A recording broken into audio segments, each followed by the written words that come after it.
দাঁড়ান, কাকে ভিক্ষা দিচ্ছেন? আরে কাকে আবার ভিক্ষা দিব? একজন ভিক্ষুক এসে ভিক্ষা চাচ্ছে, তাকে ভিক্ষা দিচ্ছি। ভিক্ষুককে ভিক্ষা দিচ্ছেন তাই না? আপনারা কি জানেন এই লোকটা যে ভিক্ষুক না? আর এই লোকটা তো নাম বড় একটা চিটার, বাটপার। এই যে দেখতেছেন না, ছিঁড়া কাপড় লুঙ্গি পরে রাস্তা নামছে ভিক্ষা করার জন্য। আসলে কিন্তু সে ভিক্ষুক না, সে হচ্ছে একটা জানোয়ার। কি বলছেন আপনি? ওনাকে দেখে তো মনে হচ্ছে না উনি এই ধরনের কাজ করতেছে। তাছাড়া উনার এই পোশাক দেখেই তো মনে হচ্ছে উনি একজন ভিক্ষুক। আর আপনারা কি সব বলছেন এগুলা? কি বললেন? পোশাক দেখে মনে করতেছেন উনি ভিক্ষুক? আরে একদমই না। এই লোকটার স্বভাবই হচ্ছে এরকম। এই যে মনে করেন কোনো টাকা পয়সা ছাড়া, পুঁজি ছাড়া একটা ব্যবসা, বুঝেন না? এরকম ছিঁড়া কাপড়, ছিঁড়া লুঙ্গি পরে মানুষের সামনে হাত পাতে, মানুষের কাছ থেকে টাকা পয়সা নেয়। এইটা হচ্ছে ওনার একটা পেশা।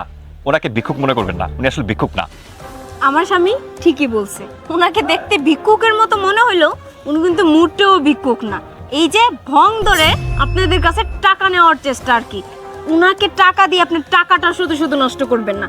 এর চেয়ে ভালো একটা ভিখারিকে যদি দেন, দোয়া পাবেন, উনাকে না।